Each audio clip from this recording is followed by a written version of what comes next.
Bitcoin está reagindo no dia de hoje e talvez essa seja a informação menos relevante do radar Bitcoin de hoje. Depois de defender novamente aquela região lá dos 62.200, 62.300 até os 62.500 dólares, Bitcoin no dia de hoje busca a região dos 64 mil dólares novamente. E naturalmente começam aquelas perguntas. Agora vai? Acabou a correção? Acabou o bear market?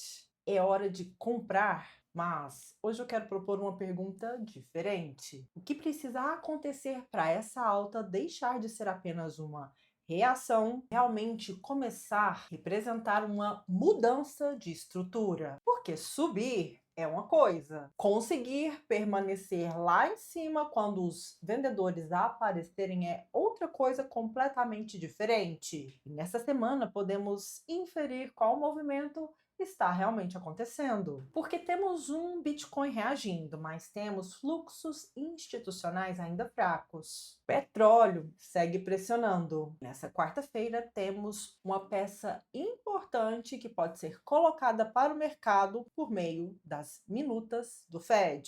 Então, fica comigo, porque no final desse radar eu vou mostrar para você 3 cenários que eu estou observando para o Bitcoin. E principalmente vou mostrar para você a minha estratégia, o que eu faria em cada um desses cenários.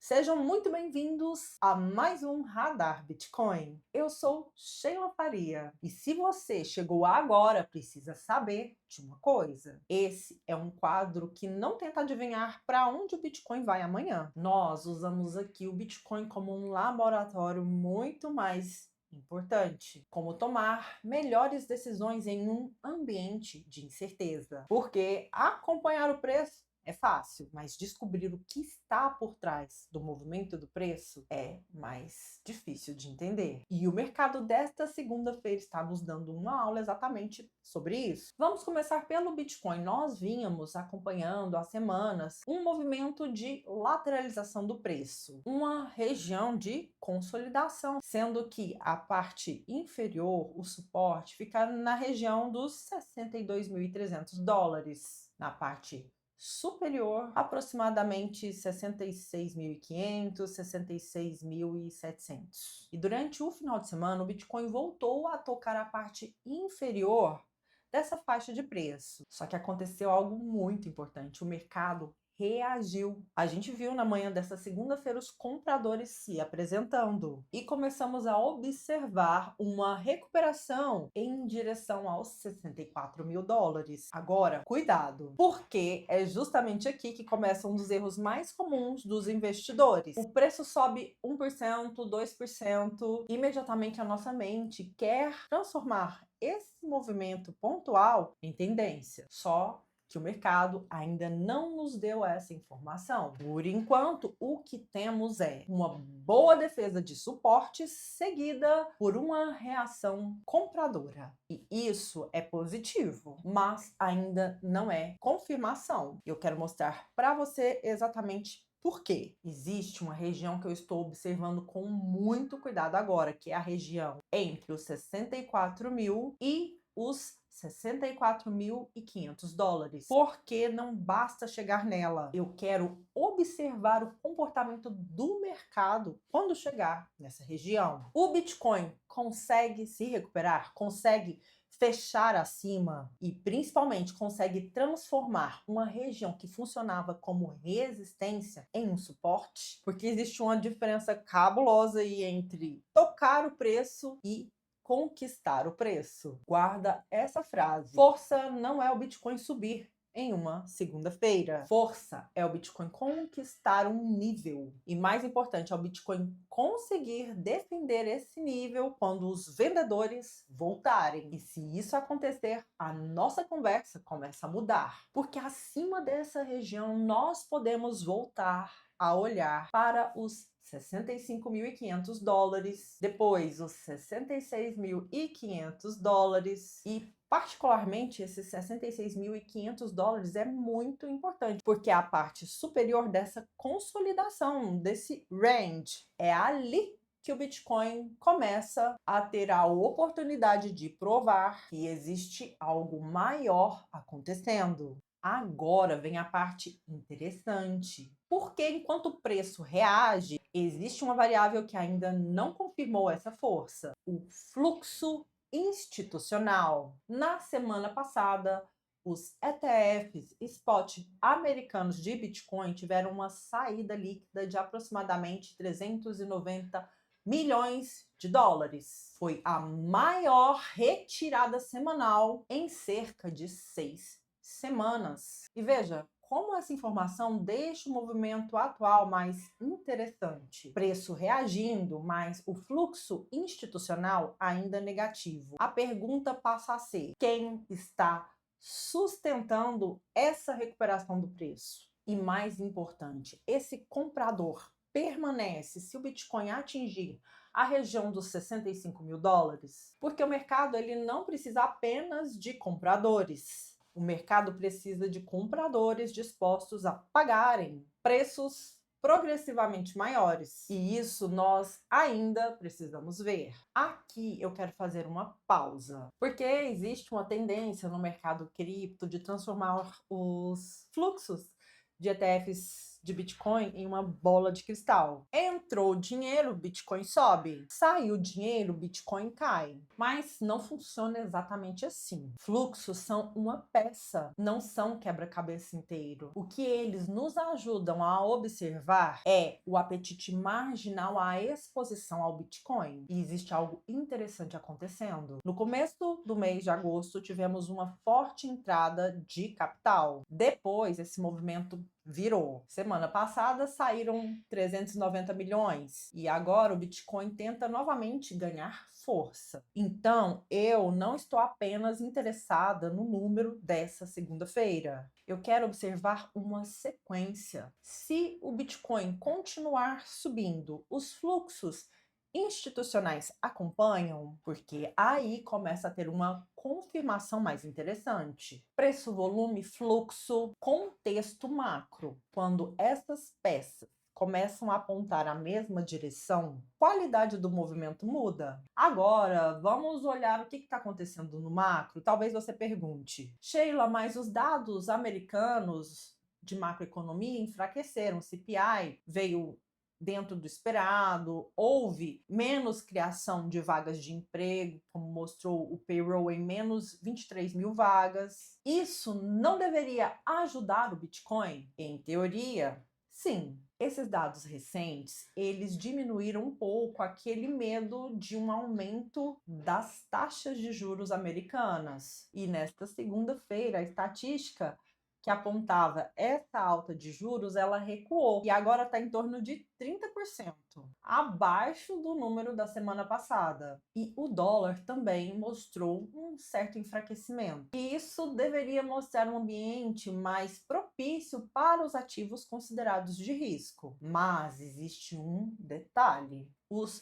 juros longos americanos continuam elevados. O petróleo continua trazendo risco inflacionário. Ou seja, o mercado ainda está enviando dois sinais divergentes. De um lado, economia desacelerando, de outro lado, energia ainda pressionando a inflação. E quando essas duas coisas acontecem juntas, o trabalho do Banco Central americano, do Fed, fica mais complicado. E aqui entra o petróleo. O risco envolvendo lá o Estreito de Hormuz continua mantendo prêmio geopolítico na energia. O petróleo caro ele não fica restrito ao posto de gasolina. Energia entra em transporte, produção, logística, alimentos, expectativa de inflação. Então, imagine o dilema. A economia começa a dar sinais de enfraquecimento. Normalmente, isso reduziria a pressão sobre o Banco Central americano. Mas, ao mesmo tempo, a energia permanece elevada. Isso limita a liberdade do Banco Central, do Fed, entende? E é por isso que eu continuo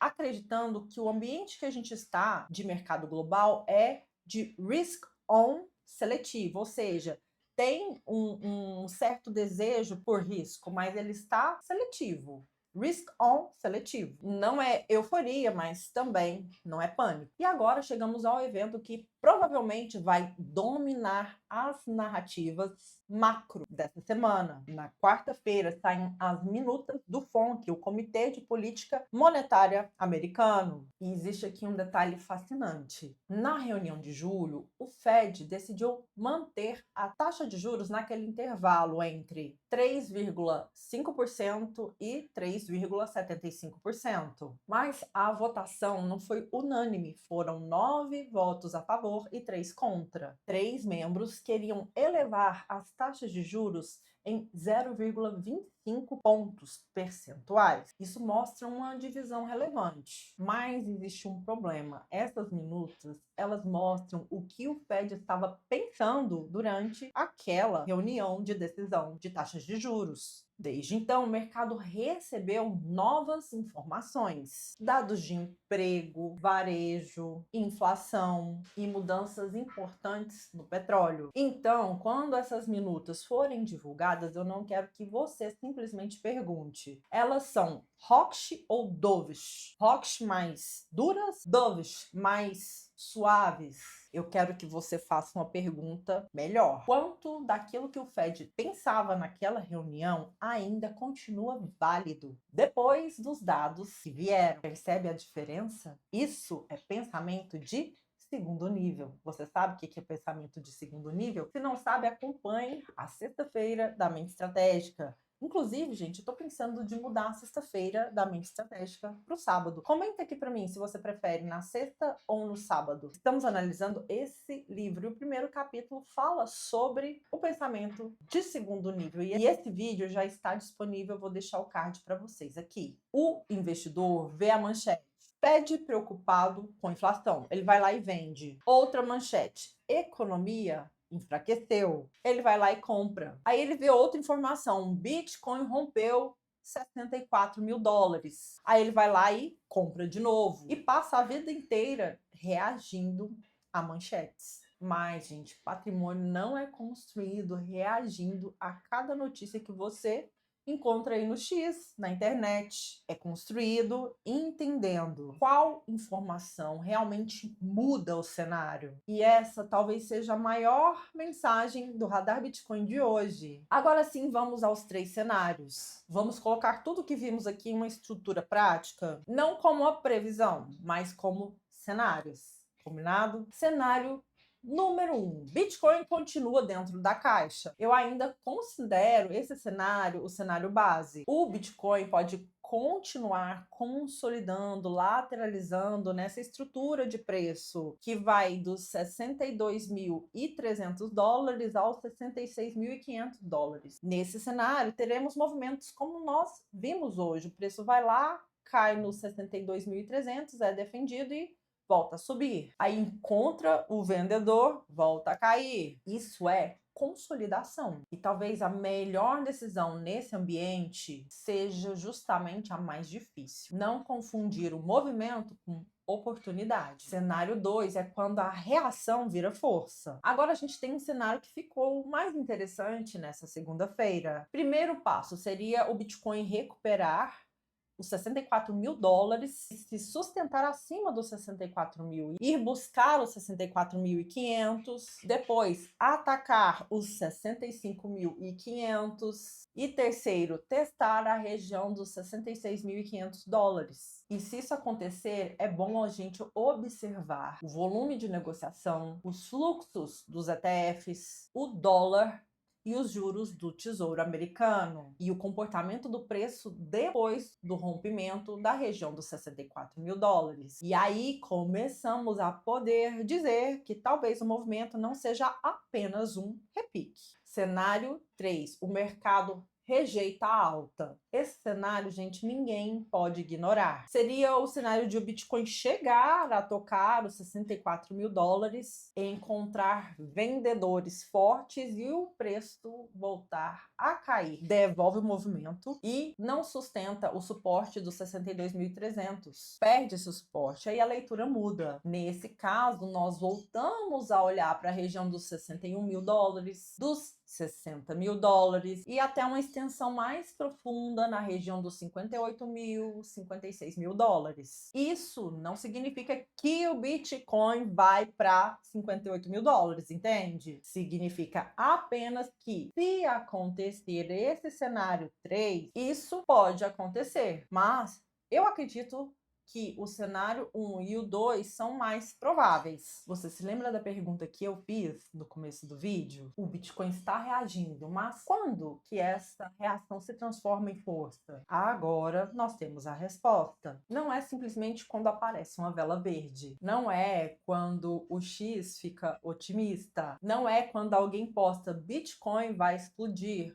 to the moon. A reação começa a ganhar qualidade quando a gente tem o preço alcançando novos níveis, com confirmação de volume e fluxos institucionais retomados, e em um ambiente macro que não destrua essa tentativa. Ou seja, o preço sozinho não conta a história inteira. E talvez essa seja a informação mais importante que você tem que levar desse radar de hoje. Espero que você tenha começado a perceber o porquê que eu insisto tanto em contexto. Porque se você conhece apenas o Bitcoin e não conhece a relação dele com taxa de juros, nem liquidez, nem inflação, nem com os bancos centrais, muito menos com os próprios ciclos do ativo, você acaba olhando para o preço sem entender realmente quais são as forças que estão movimentando aquele preço. E foi justamente por isso que eu organizei os conteúdos aqui da Sheila Invest como uma jornada. Se você quer compreender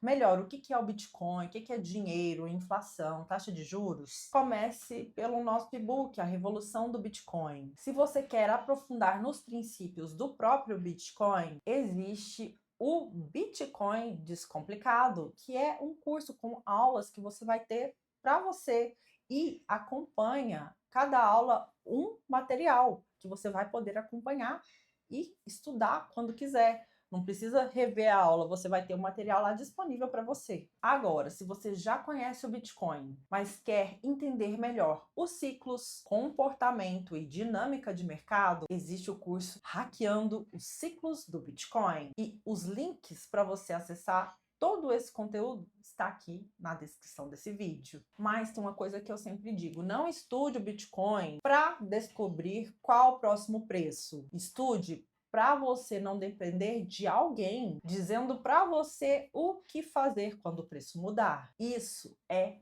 autonomia. E autonomia faz parte da construção patrimonial. Então anota aí o nosso mapa dessa semana. Bitcoin nos 62.300 dólares, defesa da estrutura. Entre 64 mil e 64.500 dólares, primeiro teste de reação atual do preço. 65.500 dólares é a próxima barreira. 66.500 dólares, região que realmente pode começar a mudar a conversa. E fora do gráfico, acompanhe os fluxos de ETFs, petróleo, yields. E quarta-feira, não se esquece das minutas do Fed. E agora eu quero fazer uma pergunta para você. Depois de assistir ao Radar Bitcoin de hoje, você acredita que o movimento do Bitcoin nessa segunda-feira é um repique ou é uma força? Escreve uma dessas palavras que você acredita aqui nos comentários. Repique, força. E eu quero voltar aqui nas perguntas para a gente acompanhar como evoluiu a leitura de hoje durante toda essa semana. Porque o objetivo não é acertar, é aprender a observar. Se esse vídeo te ajudou, por favor, compartilhe ele com uma pessoa que vê uma vela no gráfico e imediatamente pergunta: agora vai? Talvez a pergunta mais importante seja outra: o que precisa acontecer para eu realmente acreditar